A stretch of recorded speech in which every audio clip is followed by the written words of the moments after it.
Let's do some fantasy, really dynasty projection forecasting for, well, the quarterback position, benchmarking the top 12 QB1s in 2023 with the game a higher or lower with how I think they're going to perform in 2024. Starting QB1 with Josh Allen, for me, maybe a cop-out answer here, but I'm saying equal for 2024. I view him as the quarterback one. Once Joe Brady took over, and for me, he's the big addition. I'm not looking at Stephon Diggs, Gabe Davis as these crazy subtractions. You still add a Keon Coleman, you add a Curtis Samuel. I think that offense in general, if there's a little bit of a drop off in that receiver room, if you want to say that, it only provides a little bit of a boost to Josh Allen's rushing upside. We saw it was an average of 9 per game in terms of attempts.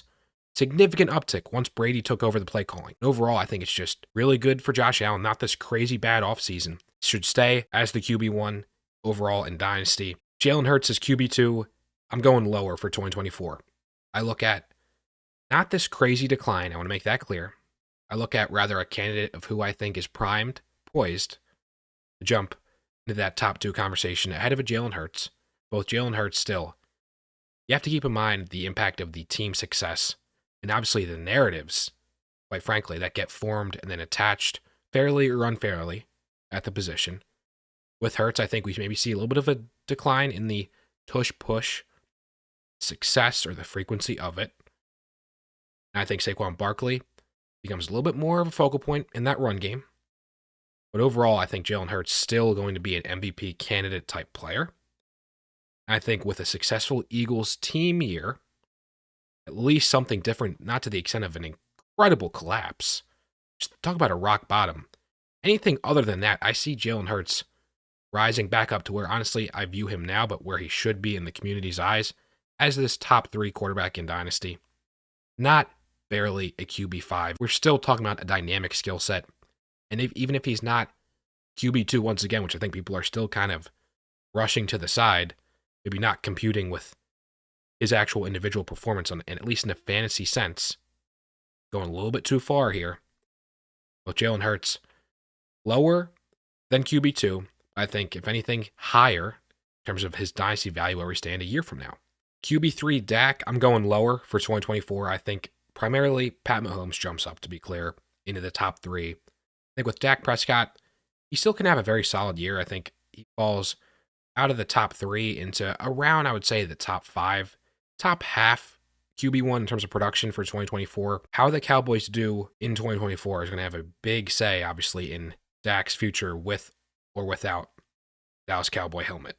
My gut still tells me Dak Prescott finds himself with a contract extension, albeit it looks like it'll be after this upcoming year. And I think Dak Prescott, with a solid top 5, top 6 season in terms of fantasy production, he's still going to be right hovering around this QB15 territory in Dynasty. With Lamar as QB4, I'm going to go a bit lower. I'm going lower, but not by much, to be clear. With Lamar, I look at Derrick Henry's emergence, cushion that he's going to provide Lamar, take a lot off of his back in terms of the rushing game there. Pat Mahomes, the calculus there. Do I think a Dak, in terms of 2024, finishes ahead of Lamar again? I don't really think so. I'm not totally convinced of that, but what I am effectively doing here with Lamar, I'm taking the field, at least one of the Dak archetypes, a potent offense, a pocket passer of sorts, so to speak, a CJ Stroud, a Joe Burrow, even outside of the pocket passer realm, Kyler Murray, Anthony Richardson. I'm effectively taking the field for, I think, one of those and a Pat Mahomes to go above a Lamar for him to basically be still in the QB5 for 2024 conversation. Relative to the QB4 evaluation in Dynasty right now, I think we're just going to see relatively more or less the same. We're going to see a stable QB asset. We know what Lamar provides. He is still one of the better quarterbacks in the NFL. A very nice fantasy boom potential week to week. Lamar Jackson, there's not going to be a drastic change in his dynasty value. Jordan Love QB5, I'm going lower here. You factor in, well, Pat Mahomes, I think, is going to take the jump, and then the case we've just built with Lamar. I think of Mahomes. I think another pocket passer potentially usurps, jumps a Jordan Love.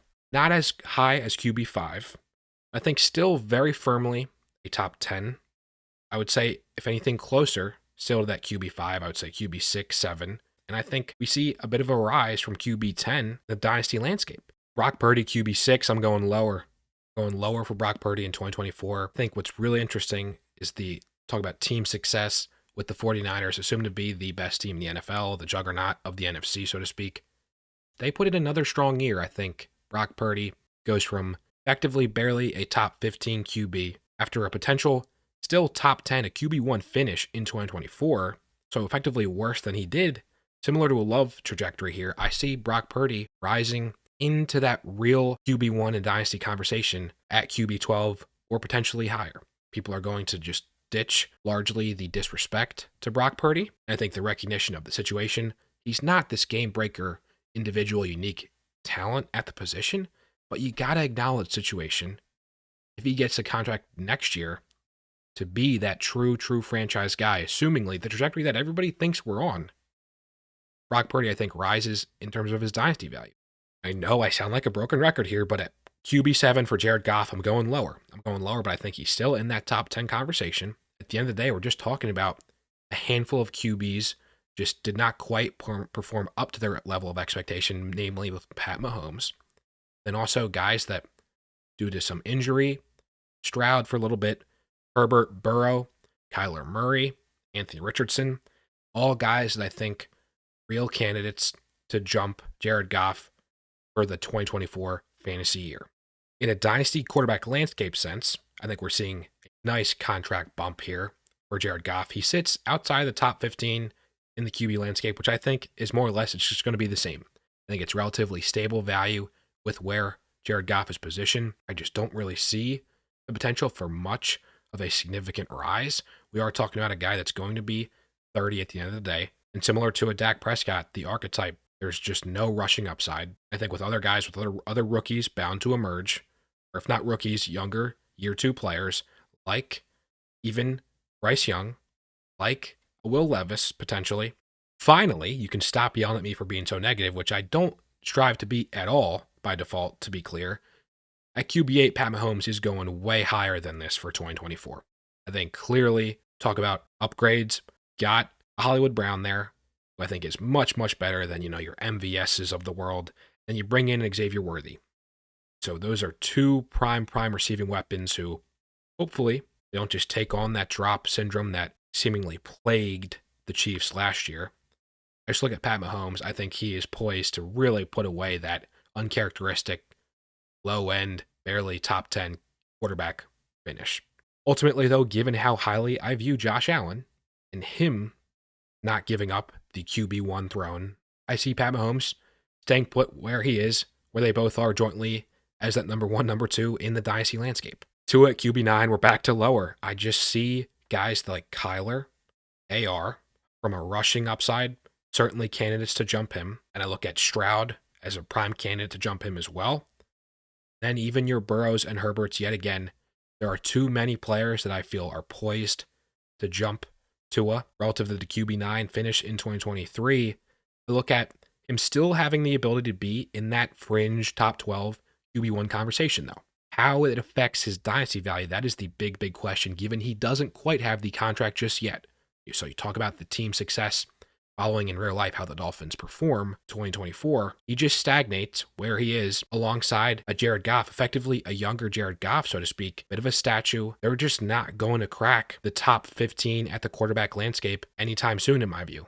Baker QB10, I'm going lower yet again. I think he can make a case to be like Tua in that fringe conversation. I think it was a relative peak for Baker Mayfield. I think he can still absolutely firmly a top 15 producer, have a solid year with the Bucs, get back into the playoffs possibly, not quite to the fantasy output of a top 10 quarterback. With the back end QB2 valuation barely in the top 24 at the quarterback position in Dynasty, I see Baker Mayfield just holding his weight. CJ Stroud QB11, we're actually going higher again. Can you believe it? With the evident talent and with relatively some early rookie growing pains not lasting for too long, as we know, plus a couple of injuries, missing a game or two, CJ Stroud very much poised to be much more than QB11. I think arguably potentially top 5 finish in 2024. Really great situation for him. Still has Bobby Slowick, his coordinator. And so with even a potential top 5 finish, I don't see really the case for CJ Stroud to crack any higher than he is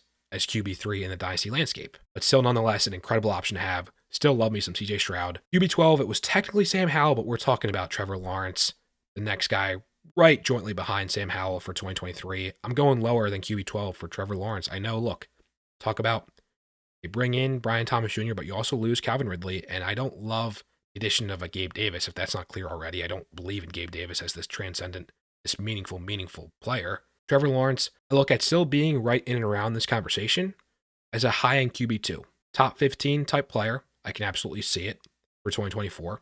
I just think it's lower considering guys like your Burrows, your Herberts, your Kyler Murrays, your Anthony Richardsons of the world, maybe even a rookie from this class. At the end of the day, the last 2 years running, there's been 4+ unique quarterbacks to finish in the top 12 as QB1s for the first time in their career. I think at least you're going to see 1 or 2. That spells Trevor Lawrence out of QB12 territory. If anything, that means stagnating as QB13 in Dynasty. If anything, falling back a potential spot or 2, not rising in value in a Dynasty sense. Yell at me in the comments for how I got this so far off base, guys. If you agree, you disagree, everything in between with my projections for the 2024 fantasy finishes of QB1s 2023, how I view the Dynasty quarterback landscape a year from now, not changing all that much. I think really the movement is going to be in that back end QB1 territory. It's going to be the young guys. It's going to be what rookies emerge, what potential second-year players emerge, your Will Levises, your Bryce Youngs. Really, though, who do you see as the potential new candidates to be top 12 quarterback 1 producers